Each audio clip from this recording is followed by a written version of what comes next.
What could happen if we take our workforce to new heights? Workforce on the Mic, presented by NAUTIP, brings you inspirational stories, innovative solutions, and expert insights that are shaping the future of the workforce. Tune in for dynamic conversations that motivate and transform the workforce development community. And now, on to the episode. Good morning, good afternoon, and good evening, all you workforce warriors across the country. My name is Alexis Franks, and I am your Director of Membership for the National Association of Workforce Development Professionals. In today's episode, we will continue to honor industry trailblazers and the programs and initiatives that have shaped today's workforce and continue to inspire future generations of workforce leaders.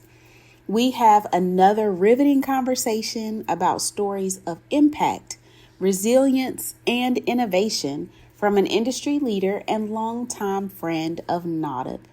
Today, we are excited to have with us Bob Knight, Director of Government Relations at Equus Workforce Solutions. Also today, we have a special host. Leading today's conversation, we have Kim Meadows, the Director of Training for NAUTIP.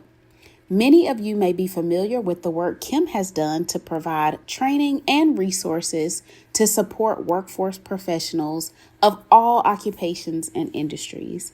Kim and Bob, welcome to you both. Thank you, Alexis, for inviting me on the mic today to be your special host. And thank you, Bob, for joining us. So I am really looking forward to this conversation. Bob, you may not know, so I've been in workforce development for about 20 years. And when I started in workforce development, every time I would have the opportunity to go to a conference, anytime I saw your name on the agenda, I made sure that I attended your workshop. So even if you did 2 or 3 workshops at a conference, I was at all of the Bob Knight workshops. And I was also always amazed, and even still to this day, with not only your wealth of knowledge, but then, also your willingness to share your expertise and to share with all of us. So I have learned so much from you over the years. So I am excited today to hear more about your career journey. So let's just dive in. Let's start from the very beginning, Bob. So can you tell me what inspired you to get into workforce development? Or if that wasn't your chosen career, if you fell into workforce development, what inspired you to stay in workforce? Well, I suppose it's fair to say, and thank you, Kim, for all the kind things you had to say. I think it's fair to say that almost all of us fell in, if at least in the sense that when we were in high school or even grade school, we wanted to be firemen, nurses, doctors, astronauts, all kinds of things, not workforce. But in my case, since I've been around a tad longer than most of our listeners, maybe all of our listeners, I went to the seminary after high school. It was Maryknoll Seminary outside of Chicago, and Maryknoll was the Foreign Mission Society for the Catholic Church in the United States. Now remember, this is the 60s, and this was the year of Peace Corps as well. And it was also, as an aside, when Job Corps was founded. And I spent 3 years in the seminary, but what I'd mention in terms of career development is I had the opportunity to tutor in families and public housing on the west side of Chicago. And I also had a chance to do voter registration work in the poorest parts of the city of Chicago. And I went to orphanages in Chicago, and I'm not sure as a young man I even knew there were still orphanages, but there were in the 1960s in Chicago for sure. And I then ended up in graduate school at the University of Wisconsin-Milwaukee, and I asked my advisor one day in the 70s, the economy was terrible, where can I find a decent job? And he said, well, if you looked into this things that President Nixon has just signed called Manpower. And he said, I had a student who was in it. To make a long story short, I ended up getting an internship as they were setting up the Manpower office for the county of Milwaukee, Wisconsin. And that internship, which, by the way, I strongly believe is a key program that we need to promote whenever possible, not just because it worked for me, but I think it works for thousands of young people as they look for a career. And I ended up in the Manpower office putting the CETA, Comprehensive Employment and Training Act program together. And from there, I guess the rest of it was history. I loved what I did. Wow. So everyone has their own story of how they got into workforce development. So that's a very good starting point, just to see how you started, how you got into workforce development. And so now here we are, 2025, and you said, I think, and you started in the 1960s. So I can only imagine how much workforce development has changed in that time. I know you've seen just a wide variety of just different things in workforce development. So can you talk to us a little bit about what workforce development looked like when you started, or maybe what were some of the challenges that were happening at that time? Yeah, just to clarify, while I was in school in the 60s, I didn't start in workforce till the 70s, which is fine, which is fine. At the beginning, and I'll go to the good news and the bad news sort of thing, because I'll go to the very end of the 70s as I was preparing to leave to go to work in Washington. President Carter at that point, there was $10 billion in the workforce system. Most of it, 7 to even 8 billion, was for public service employment, for job creation. So I think there were two big differences. One is back in the 70s when we started all this, we had a lot of opportunities to create jobs. So you could sometimes, instead of trying to just put people into training or education, you could move them into a job and try to move them forward that way if they had the skills already to do it. And that was a huge program when you think about it. For $10 billion in the late 70s would be $40 billion today. And the WIOA program is $4 billion. So it was a huge program. So that was one place where it started. The other one was, well, maybe I'll mention two others. One was community-based organizations, local ones. We didn't have the network of national providers such as Equus, but both for-profit and nonprofit, Goodwill being a large one on the nonprofit side, Eckerd as being another newer nonprofit. And we didn't have all of that. Almost all of the programs were very local. And even the ones that were quote unquote national, such as OIC of America back then, Opportunities Industrialization Center, were really run pretty much as independent entrepreneurial structures. And so I think we had a long learning process to move those programs. The big thing to remember is we were building the current system from scratch back then. It wasn't like we inherited a whole program. It was like we had to establish this local program. So those were two. And then the third one, there was a much stronger, I think, and this is, maybe you can take this as you wish, there was a much stronger emphasis or sense of intervention on behalf of people who had been left behind in our society. And remember, it was also the civil rights era, the women's rights era, the anti-war era, all those things out of the 60s impelled the kind of programs that we got in the 70s. And that's all still a little bit there, but also not a little bit gone for both good and not so good reasons. So, Bob, I heard, and I want you to clarify, give me more details on what your connection is to the very first forum. I got hired, and there was a NAPIC. I wasn't really the founder of NAPIC, but when I got hired, they said to me, "We're having a meeting in 2 months, and here's what you have to do." So I developed that meeting. But out of the experience of that meeting, where we invited all the PIC directors in the country, and this was right after JTPA had passed, out of that we started talking, and we came up with the forum, which didn't start probably until somewhere in the mid 80s. I don't remember exactly which year, but we came up with the term after that. I mean, the first one was called the NAPIC Business Meeting or some exciting name like that. But we then came up with PIC Chairs Forum and it had special things for PIC. Yeah, that was, it sort of lost that. It still has a little bit of that, but it got much bigger. And that always changes an organization, a meeting. We went from having a few hundred to over 1,000 people. And at one point, I think we reached 1,600. So you have mentioned just some very pivotal moments just in U.S. history that you've been a part of and been in the workforce development system through those times, those periods of times.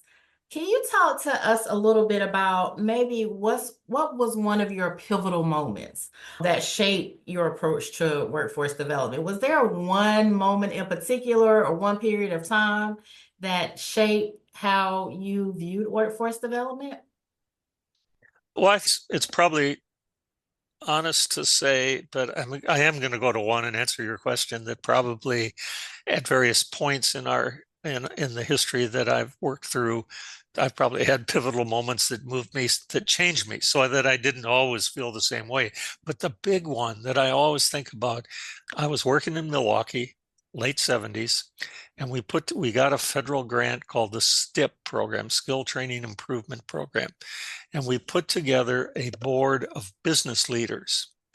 And they organized a program at the Milwaukee School of Engineering and at the community college that was working with ex-offenders and other people who had been long out of the workforce to move into the metals industries and welding and machining and other kinds of jobs that were popular at that time.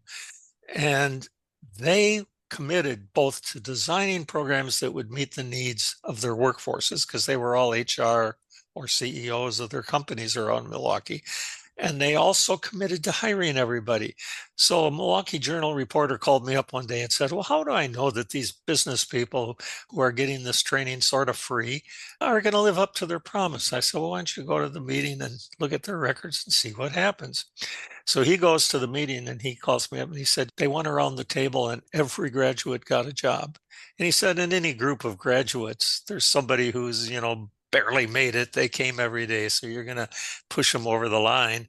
And he said, but even that person who they all agreed on, somebody agreed to hire them. So they all got hired. And when you look at retention, they were very high on the retention list too. So that was one lesson, was let's give business more of a role, which led very soon thereafter the private industry councils, which were Title VII of the Comprehensive Employment and Training Act of 1978, I believe it was. But the other thing is sector strategies. We didn't call it that then, but as we think forward, they were all people in the same kind of manufacturing businesses. And I think today we understand, whether it's healthcare or retail or manufacturing or building around sector strategies where we get the industries involved, is a very high return way to get organized. So both of those have had long legs since those days, and I was happy to get into that. And I guess and they were influential, because I then became an advocate for private industry councils, which became workforce development boards, and still am to this day a believer in that approach. Yes, and we definitely see that in workforce development now. So, that working with businesses and sector strategy. So that work has definitely continued throughout the years. And as we're talking about you starting off in workforce development, it's just great to hear how you were a part of that in the beginning. So, we've talked through your career journey, Bob. And so here we are now, 2025. You are still going strong in workforce development. I still see you at all conferences. I still go to all your workshops. But tell us a little bit about what you are up to now. What are you doing now? How are you in the workforce development space? Well, I think the focus right now has to be on longer term stability in the funding of the programs, which probably suggests two things. One is, hopefully, this is a very difficult time in the Congress to balance the budget and deal with a number of other issues, but nonetheless, we need a firmer view of stability from the Congress in funding. That's one. And two is, I think as a system, we have to become far more innovative and aggressive in seeking out other places to get funding support, whether it's local and state money, whether it's foundation money, whether it's employers buying in. But I think we have to have a broader sense of how we're going to pay for the huge needs that are coming down the road. And so that's number one. Number two, we do get WIOA reauthorized, whether it's this year as it currently is, which had a lot of opposition and a lot of support. It's sort of, I guess it's just like our Congress, right? It was like in the workforce community, half were for it and half were at least skeptical. Let's say they weren't necessarily against it, but they were skeptical, mostly on the training expenditure side. So there's that, and we'll see how that goes. But there's also TANF is in sore need of reauthorization. And I've seen some indication of people that would like to see some reforms that also would apply to the Wagner-Pfizer and other kinds of labor exchange. And then the last thing that I like to think about, not the last thing, I suppose that's not true, but one of the things I'd like to think about that's a little more, I'm not an expert, but I need to watch it, is artificial intelligence. And I really believe we're going to see, the saying is that workers are not going to be replaced by AI, but workers are in danger of being replaced by workers who know how to use AI. And of course, that means the onus is on us, including NAUDIP, to try to make sure there's a solid base of training today, right away, in using artificial intelligence, because there is work going on around the world. Actually, it's not just in the US, and I think we can learn from other countries what they're doing, but certainly in issues such as case notes and record keeping and all these things that take up 30% or better, I think, of a case manager's time. Much of that could be done with a fraction of the effort on the part of the staff, leaving them with a lot more time to really get focused in on what their customer is seeking and what they want and what they need. And so I think that's an exciting opportunity, but I realize for those that don't have those skills, it's a scary time because it threatens their stability. So stable funding, expanded funding, training that begins to bring AI into our daily work lives. I think those are all three things that I've been thinking about. Awesome. Well, I'm glad you said that about all three of those training opportunities, specifically about AI, because last year, NAUDIP, we did a survey of our NAUDIP membership on what their top learning goal was for the year. And artificial intelligence was the #1 training topic that people wanted more training on. So we were able to do last year a summer learning series that focused on that.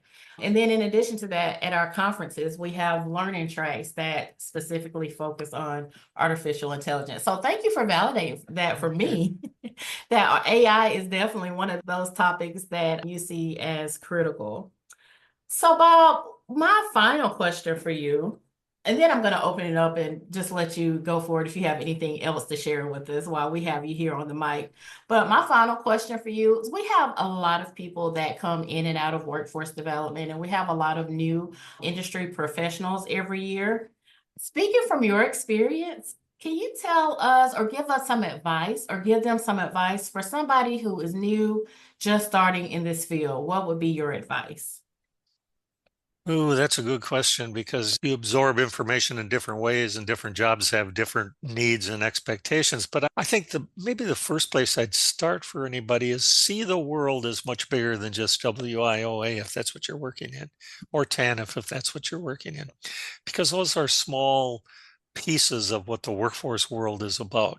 And there's HR in the private sector. There's all kinds of government jobs that have to do with workforce. There are still agencies that use the term manpower that I run into once in a while, probably in the military as much as anywhere. But as you start to see that broader, it's an issue of seeing how your skills give you more latitude and if you really develop your core skills to work with people and work with career development and training and placement and retention. So that would be my recommendation, is to see it broader and then to begin to understand your skills in that broader context, which gives you more freedom to say, hey, if they cut the money in this program, I've got skills and experiences that I can take and put on my resume and move somewhere else in the workforce world, and then maybe come back into this world one day too. So I think that would be a good place to start. Awesome. All right, Bob. So I'm going to open it up to you. Is there any closing remarks or anything closing that you have for our listeners today that you would like to share that I haven't asked you here? Oh, I think for a variety of very difficult or complex, let's say complex reasons, we have a growing schism between people who make a little bit of money and people who make comfortable or better living. And that inequity is driven by a variety of both social, structural, economic factors. But I think it's upon us in the workforce world to begin to identify places where we can break that down and help people get ahead, and not by making some people poorer, but by making other people richer.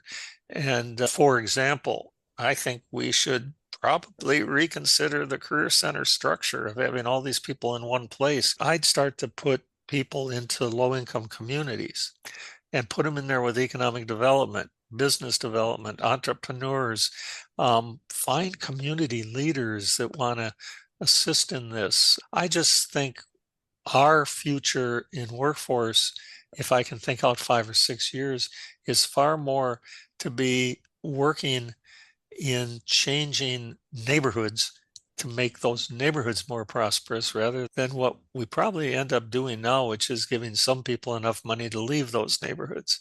And that's not a bad thing necessarily, but I would like to see us begin to see, which maybe harkens me back to the old early days of CETA, which is where we had a broad social agenda, not just an economic agenda. So it may be pie in the sky, but if I had room to do it, I'd do it. So I guess what I'd say is, on a maybe more practical level, because there are a couple of things in the Oswald bill that I like, which allow for some experimentation.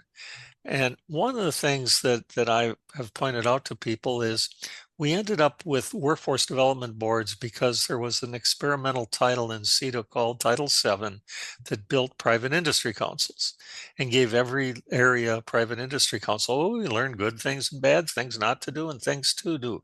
And over a period of years, starting with JTPA, we ended up with PICs, which then became workforce investment boards, which became workforce development boards. And I think they got, in many respects, better in each stage. The same thing was true with career centers. Under President Clinton, we gave every state money to experiment with one-stops, as we call them. And we got a lot of different models. And out of that came WIA and the mandate that everybody have a career center or more, or one or more career centers, and that they bring all the partners together. So we're in another period where the world's changing. It would be nice through Labor Department leadership or governor's leadership in some states to begin to look at some broader efforts to experiment with new approaches, such as putting career center services into low-income neighborhoods. But there's probably 1,000 other great ideas out there. And the question is, could we get enough flexibility in the current system, which now that it's more than 50 years old, gets a little creaky or book of regulations gets longer and longer as the years go by. And there's some room here to say experimentation leads to some degree of innovation. We've seen it in our own history. And I think it's time to try to see some of that in the workforce world going forward.